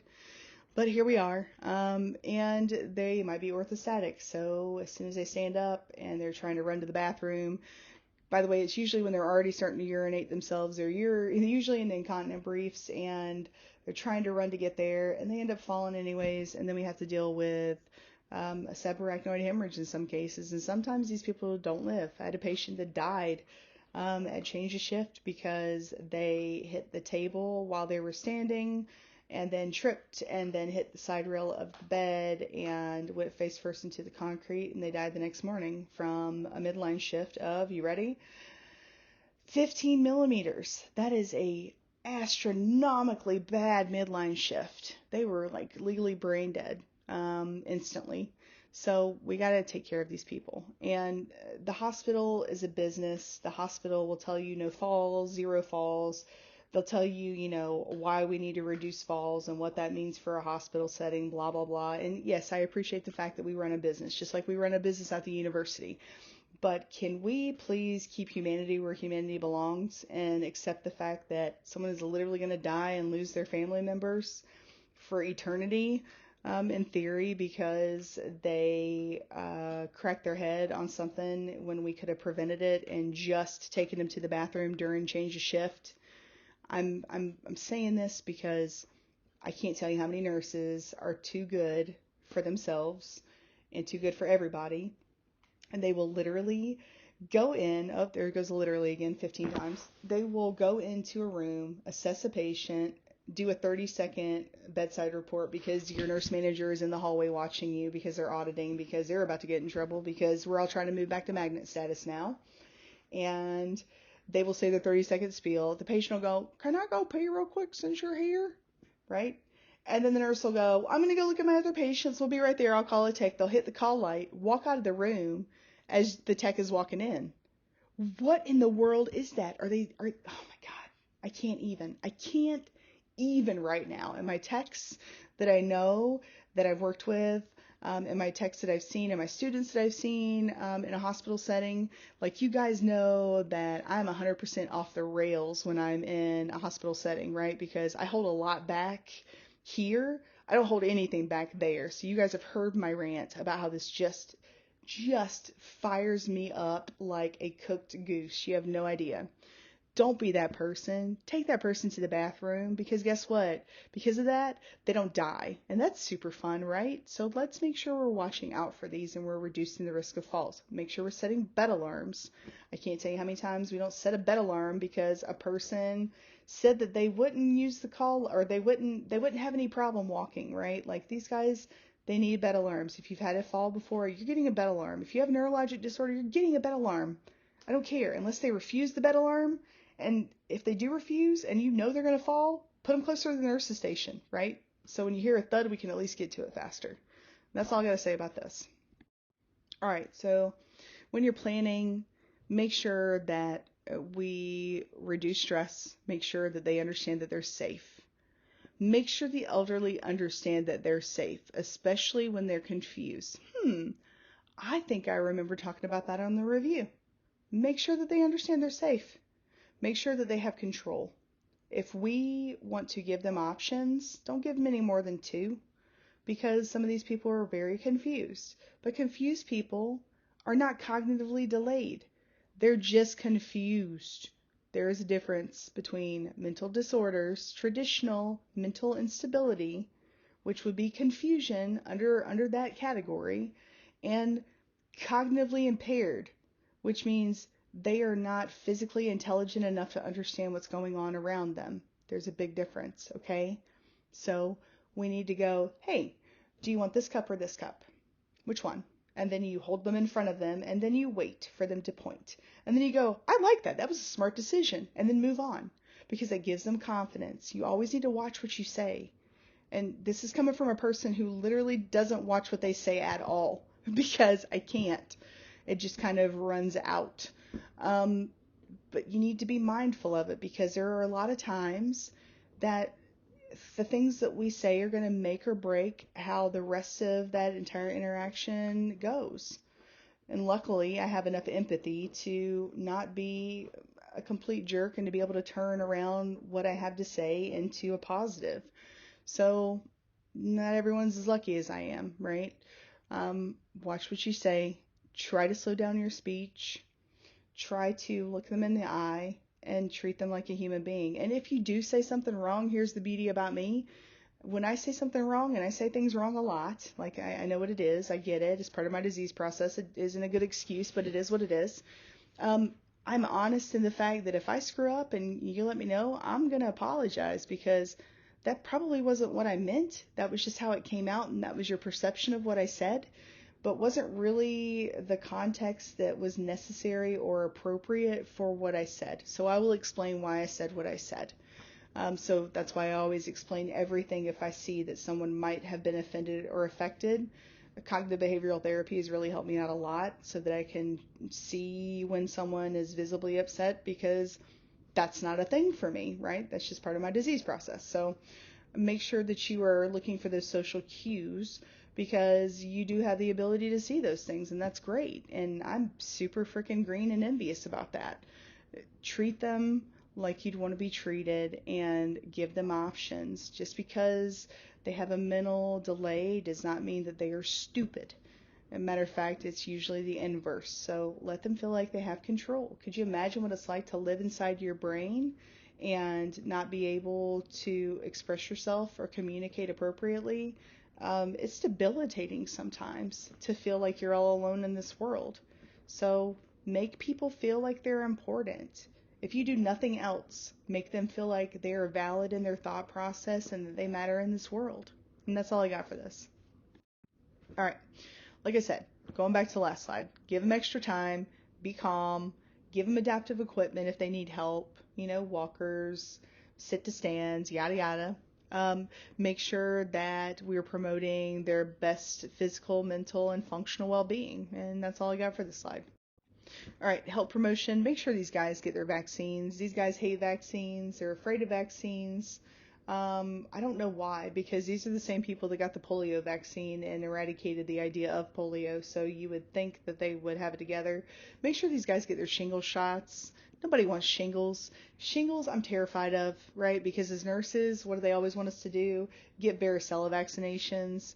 And whenever we're doing these MMRs, measles, mumps, rubella, and we're doing the Zooster injections, a lot of times if you're a traveler, they'll say do a titer, and if the titer comes back, then they'll say, okay, we'll just get an injection. Well, sometimes you have to hurry up and get on another assignment, so they'll be like, just get your injection.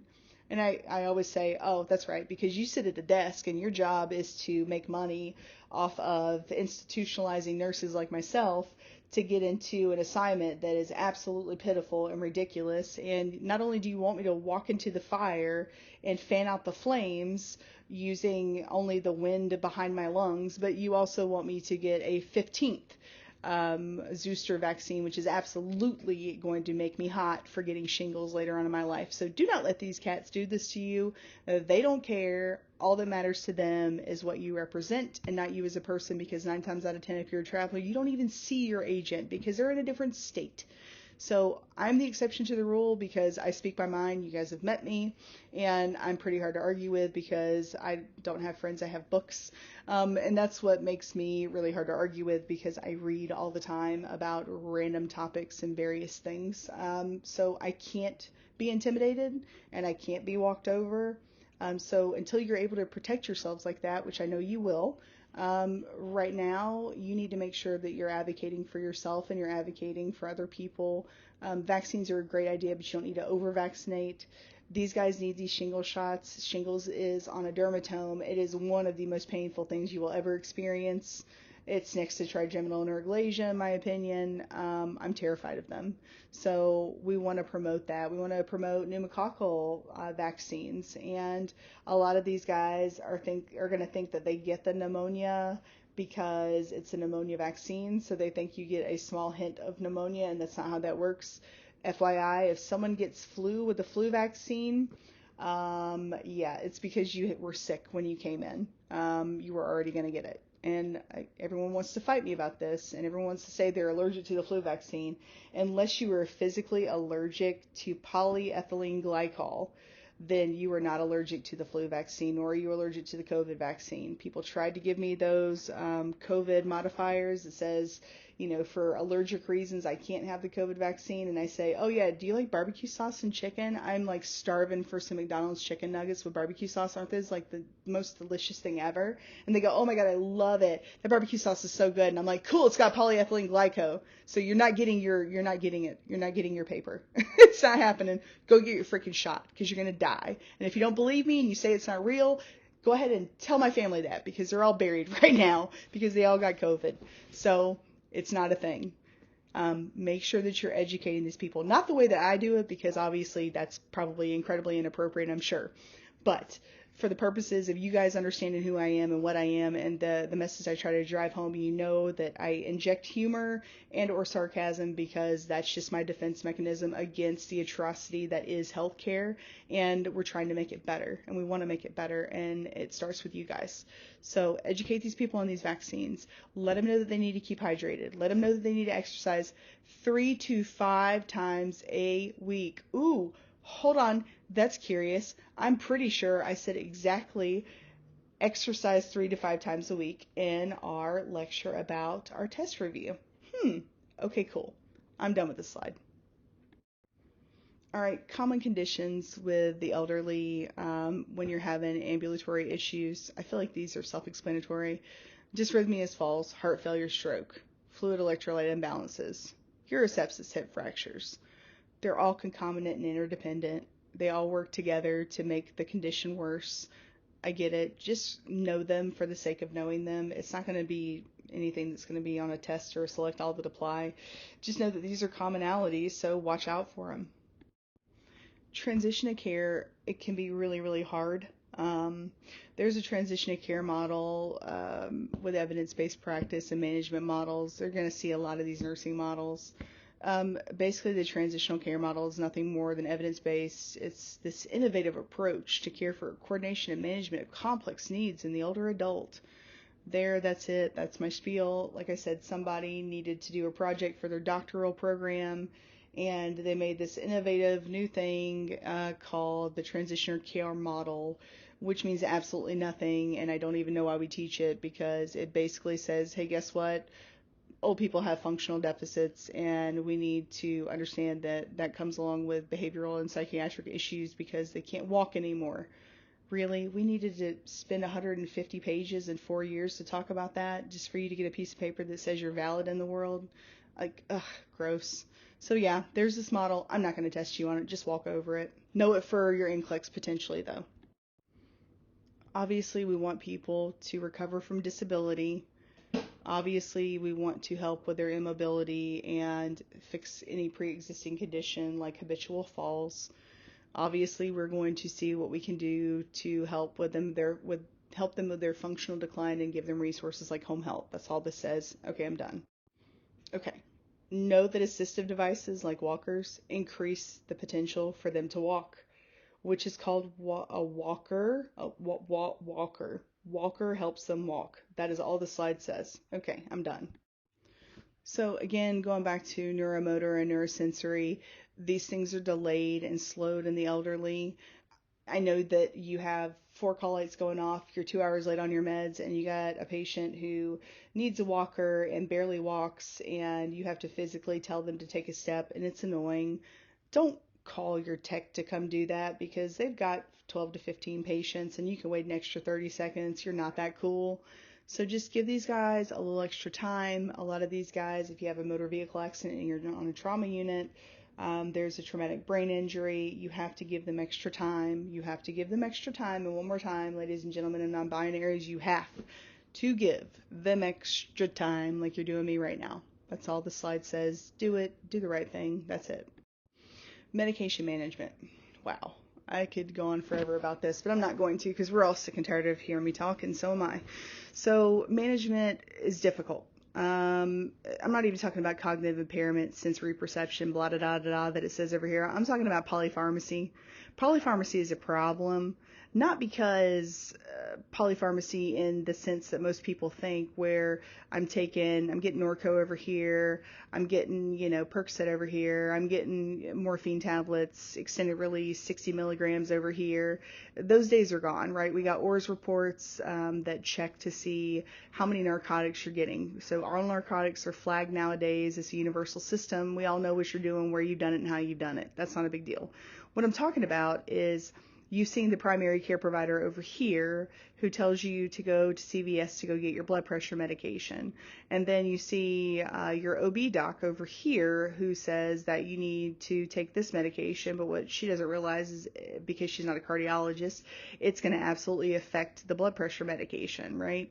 And then you go see your neurologist, who then tells you that they need to do a biopsy on something that's, skin related and might have to do with a cochlear nerve issue, right? So we have this tumor that we need a biopsy. It's probably benign. We know it's benign, but we have to check it regardless because we're neurologists. So get off your Eliquis.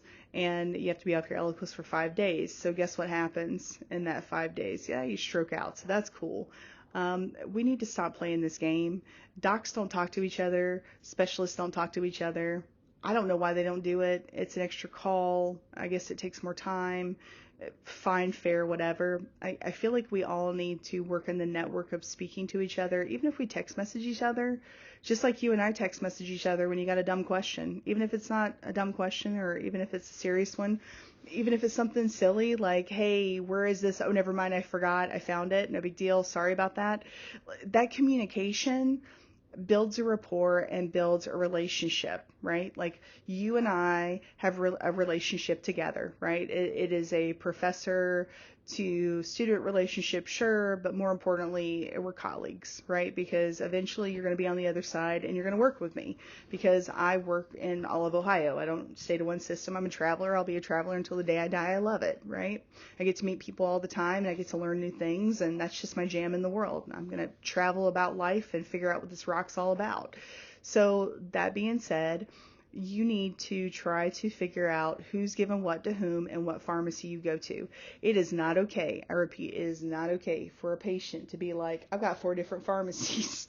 Because if you call a pharmacy and do a med rec and think you have all your medicines done, guess what? You got 3 other pharmacies to call, and you might find that people are dishing out medications that are going to absolutely cause other issues at a different pharmacy with these other medications. But your cardiologist is 2 hours away, so the pharmacy that's close enough is CVS. It's 10 minutes down the road.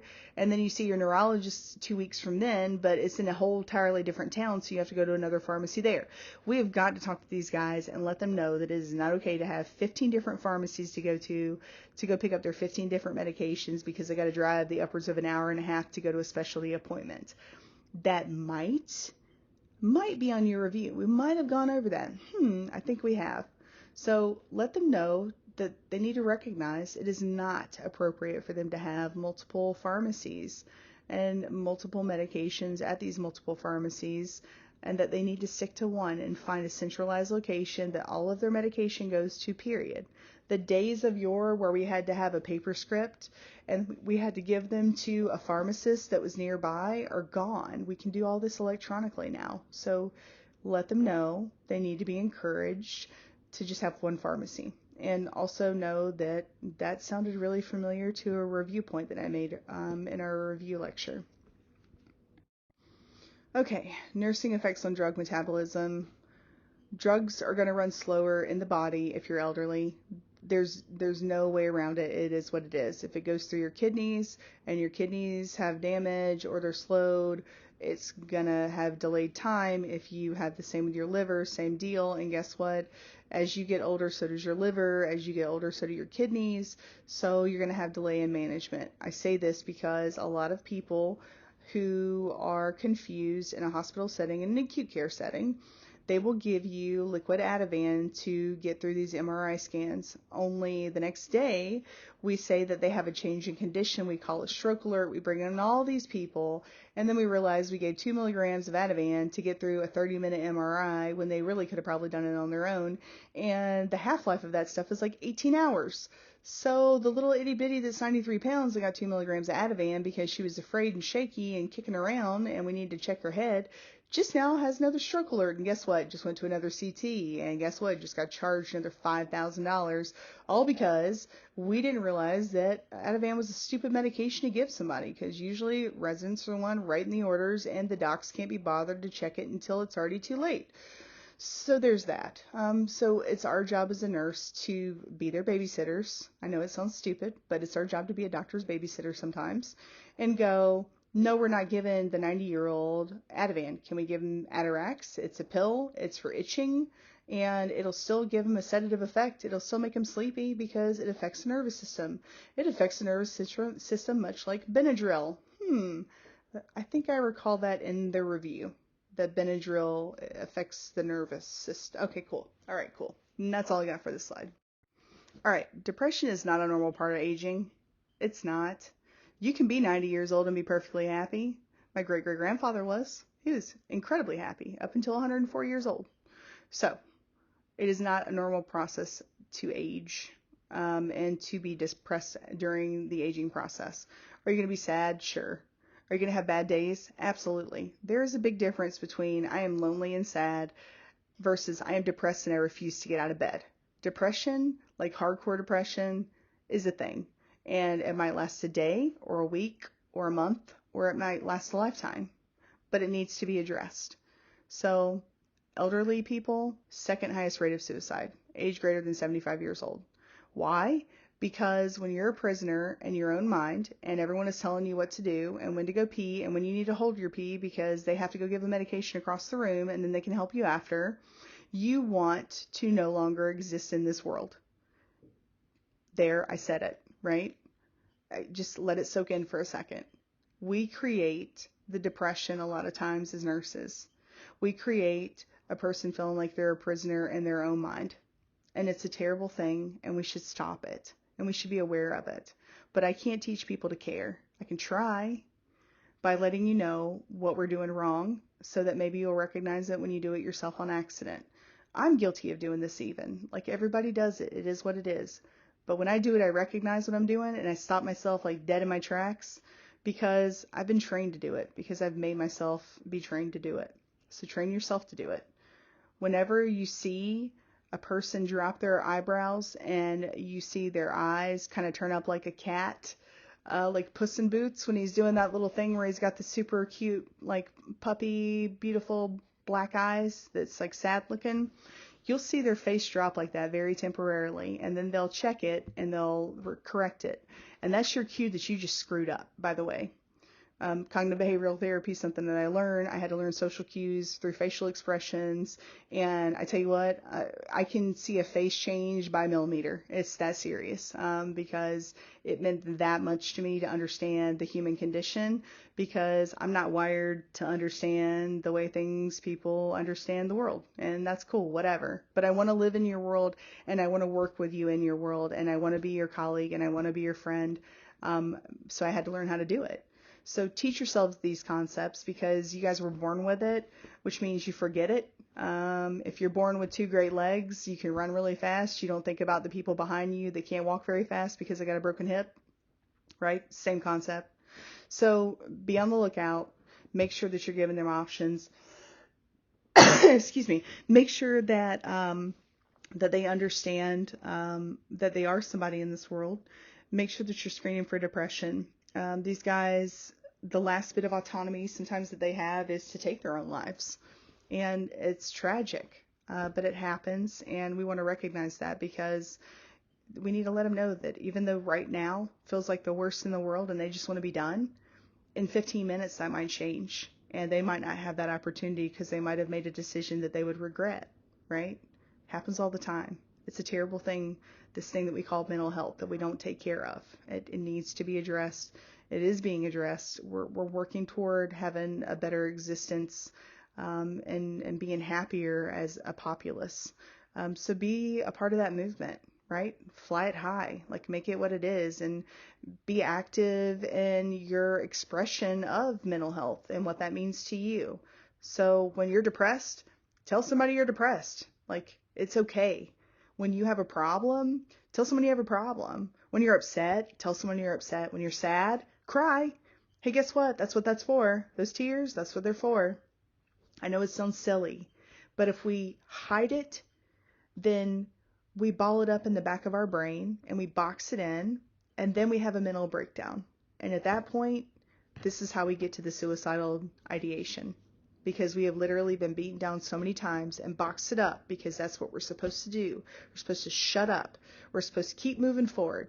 And that's great and fine and dandy until you finally have the final moment where you're just like, I'm over it. And then that's how these people take their own lives. And I promise you, when these people come back and they don't succeed in their suicide, and I get them in my hospital, the first thing they say is, I'm so glad that didn't work out. I wasn't even thinking right. What was I thinking? And I'll look at them and I go, you weren't thinking. That's the deal. The reason that you failed was because, well, you failed and we got lucky. But you weren't thinking rationally. And when you're not thinking rationally, all you want to do is just end it. You just want it to shut off. You just want to hit the flip switch, right? Make it all go away. So make sure that you're not giving these guys a lot of pressure. Make sure you're talking to them and understanding them. Listen and understand. Don't tell them you know what they feel like unless you really do know what they feel like. And then if you do, you tell them. Don't be afraid to admit what you are. Do I look like I'm afraid that I have autism spectrum disorder? No, because I know that there are more of you out there just like me that either don't know or are afraid to talk about it because you think they're going to treat you like a freak, and you're not. You just think differently, and it's fine. So make sure that you are absolutely expressing your feelings to other people. I know we're nurses. I know we're looked upon and revered. We're on this high horse, yada, yada. I don't care. You're a human being. I don't care what you are. I don't care that I'm a doctor. Who cares? Because it doesn't define who I am. What defines who I am is what you see before you and what you hear before you. It's someone that tries to influence other individuals to just be them. And just do you and be happy in that. Because guess what? You're perfect just the way you are right in this moment, by God. You hear me? So treat others the same and let them know the same. All right. High horse gone. I'm off. I'm done with this slide. All right, restraints. Okay, so I'm going to have another pet peeve here. Don't you dare put restraints on a person who is confused if you can save it. Don't do it. Nurses will put restraints on people, and here's what's worse. Nurses will threaten to put restraints on a person who's elderly and fussing. And I walk in there and I sit in the bed with them and I go, what's going on? And they're like, don't you go in there, he's going to hit you. And I'm like, all right, cool. If he hits me, I've been boxing for 20 years. I'm good. Let's do it. So you sit at the edge of the bed, you sit at the chair next to him, and you go, what's going on with you? And just talk to them normal, and they'll calm down. They might yell at you at first. I've said this a million times. They might yell at you first because they want to check you. They want to check your integrity. That's what people do when they get snippy with you and get sassy. It's not that they're just a naturally sassy, mean person. It's that they're trying to check the level of integrity to see if you even matter and if you're even going to listen to the hot air coming out of their lungs. Because if you're not, then they don't even need to waste their time, right? Some people are really hard in this world because they've had a hardened life, right? So you got to watch out. Don't put these guys in restraints. I want you to do me a favor if you're listening to this, because a lot of you aren't, and I get it. You're exhausted. You got multiple classes. It's cool. I've been there. I'm still there. I want you to sit on your hands, and I want you to do it for the length of the longevity of a commercial, okay? I don't want you to move an inch. I want you to sit straight up, and I want you to sit on your hands, and I want you to cross your legs. And I want you to do it for the entirety of one single commercial, which lasts about a minute and a half. Now, I want you to think about how you're feeling in that moment. And I want you to think about what it feels to not being able to move anything. And what that would feel like if you were confused on top of it. Or if you're confused and I didn't know that you've been sexually assaulted before. Or if you were confused and I didn't know that you have complex PTSD because you fought in the Vietnam War and when you came back, nobody cared. They called you a baby killer, right? I want you to think and pretend about being that person for that length of time, and then I want you to multiply it by 12 hours. And that's one shift, my friend. One shift as a nurse, you go home, you're done. One shift as a patient, you're stuck in that patient room. Right? Don't do that to these people. Not unless they're drunk, belligerent, and trying to punch someone who's pregnant. Or, trying to punch one of the nurses or one of your staff. And they're mean and they're angry and they're laughing about it. We occasionally get those guys because people are dumb, right? Some people are just mean. I can't help that. But what I can help is an elderly person who's irritated and is screaming and shouting because they've got spiders crawling on them because they're confused because their medication and their UTI is causing them to think these things. Wouldn't you think those things? Okay, cool. So we need to work on a sitter. And I know your staffing sucks. I get it. I've heard all about it. I know we have to figure out what to do because you don't have anybody else until 8 o'clock and then you're only going to have someone for 2 hours. So we'll just do a video set. Only those guys have to watch 20 screens at a time, and half the time don't even catch the fact that someone's ripping out an IV or eating their own feces in some cases. I say this because it literally just happened 3 weeks ago. That being said, I need for you to try to put yourself in their position, and I need for you to think ahead. These guys are not mean unless you back them in a corner. And it is a natural reaction for 90% of the population that when someone backs you in a corner, you go fighting out of it, right? That's just natural reaction. And hey, I'm proud of you for doing that because you're supposed to. So don't put them in a position where you're going to literally have them laid and not moved around, because guess what? You're not going to go back in 2 hours and turn them. You're not going to go back in 2 hours and take those off of them because you've got medications to do for 6 other people. And your techs have 15 patients apiece and have to do AccuChecks because you as a nurse can't be bothered, so you delegate it to your tech. And you have to make sure that your techs take people to the bathroom because you as a nurse, you're too good. You can't do it yourself. So then you end up delegating that to your tech as well. And then you yell at them because they don't do their Q2 turns. Well, what are they supposed to do? How much time do they have? Like, think about the things that you're saying to these people when you delegate things to them. Think about these taskers. Like, I'm notorious for doing my own stuff. And my techs know that when they got Molly, it's going to be a lax day. Unless I have an extenuating circumstance, and then I'm communicating with them what's going on and why I can't be there. Because this is the basis for human happiness and peace within the world, is just communicating to one another. And Part of that is communicating with these elderly people. So don't restrain them. It's a terrible thing to do. Don't chemically restrain them.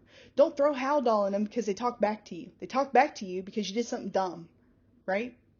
Okay, that's my spiel. I'm sorry.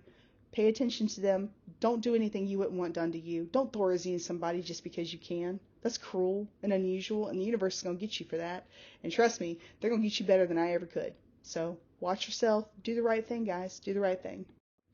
All right, so one of the signs that you need to notify a physician about is if they have a change in their sleep pattern. If they're just sleeping all day, something's wrong with them. Elderly people don't sleep all day. They weren't born to sleep all day. People in their 80s, they were born to wake up at 4 and 5 and 6 in the morning because that was just their environmental situation. That was their thing. That's how they were taught. That's how their parents did. Up until we get into this next generation, which is my people, until we get into our 80s, that's going to be the standard because even the kids born in the 50s, 60s, and 70s, those guys were also taught to wake up super, schmooper, pooper early. So if they're sleeping all day, something's wrong. Also, if they're incontinent, all of a sudden something's wrong. If they're retaining urine, all of a sudden something's wrong. If they're agitated for like 2 days, something's wrong. You need to notify your physician of all these things. By the way, all those are on your review. So go back to your review if you've forgotten those items and then walk over it again because that's something we definitely need to talk about when we're talking about examinations. So this question I taught in class on Monday 2 weeks ago, and I answered it wrong. And I answered it wrong because I answered it from my perspective, and that's my mistake that I made. And this is a common mistake we make as nurses. We put things in our position and we don't think about the general position. So let me rephrase this question. I'm going to tell you what I picked and why I picked it, and then I'm going to tell you the right answer and why the answer is the right answer and why the other ones are no good. So the nurse teaches a student nurse about healthcare disparities in older adult women. Which statement, if made by the student, would indicate an understanding of the teaching? So I'm teaching a student something just like I'm teaching you, and what tells me that you understand what I've taught you? So what did I get right? Women have shorter expectancy than men. Well, that's not true because we know that men usually die faster, so no, that's not it. Women have fewer financial resources than men. Well, my thought process is no, let's not count out women because guess what? This isn't 1919. We're able to vote now. That's exciting. And some of us are boss women. I can think of one right off the top of my head. It's my voice, so it's me. Like, I'm incredibly independent, doing well for myself. I've always been really smart, and I've been really good about maintaining my ducats, right? It is what it is. You know, I feel good. I make sure I do my things like I'm supposed to. I'm thriving. I'm thriving, and I have been for a while now because I cracked the code on life, and that's what I'm trying to teach you guys. So I thought surely that's not the answer, but in fact it was, and I'll tell you why here in a second. So let's go over why the other ones aren't right.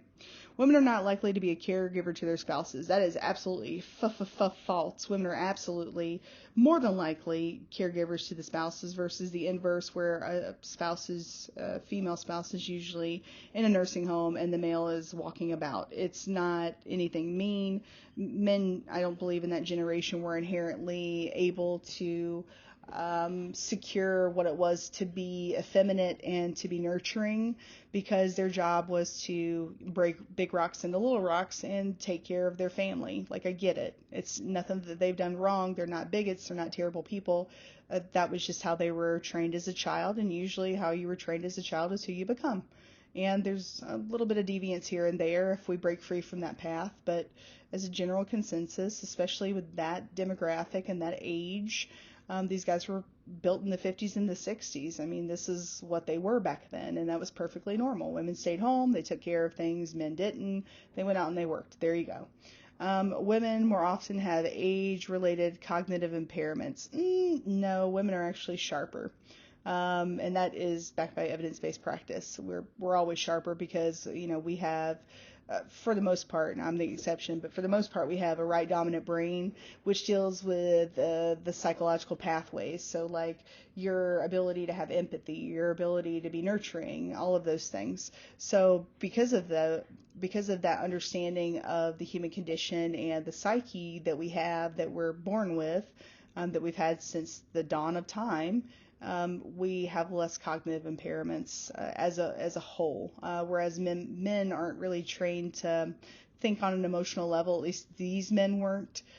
So when they do have a cognitive impairment or a conundrum on the inside, they don't know how to deal with it as well. So there's my spiel on that. Of course, that's changed now, and I think that that's a beautiful thing. But for the purposes of these guys, that's how things were, and that's where I messed up. So I'm going to say that the answer was B, and the answer is B because back then they did have fewer resources than men did, right? Because they worked in the homes. They didn't do any jobs, and if they did, they were a secretary, right? There were only a handful of things that females can do. I grew up with a mother on my mom's side, or a grandmother on my mom's side, and she was a single mother in 1957, and she was a test pilot engineer for the U-2 Global Hawk and Predator program. She was a Mercury woman, right? So I would never have understood that. That's why I failed in understanding that question. But looking back, when you think about all the other population and the population we deal with, that makes perfect sense. So that would be the answer. And you guys were right and I was wrong. Oh my God, I was wrong. It's terrible. Only I don't care because you know what? Part of being a human is realizing that you made a mistake. So cool on me and good for you guys. And now we're done with that question. So we'll move. And there's your answer, guys. Proof in the pudding. You guys got it right. Good job. Okay, so this is a really good question, and you're going to see this again, not necessarily on my exam, but you'll see it on an NCLEX or on a HESI for sure. An older adult male is having his blood pressure checked in the nurse at a senior center, where the nurse notes large bruises on both of his upper arms and questions by the nurse about the cause of the bruises. The patient responds, "I must have bumped myself." Which is the most appropriate initial action to take. Now, my Monday crew, you guys heard me talk about the forensics behind this because, again, I'm a nerd and go into 15 different directions in a nanosecond, and that's just how I process.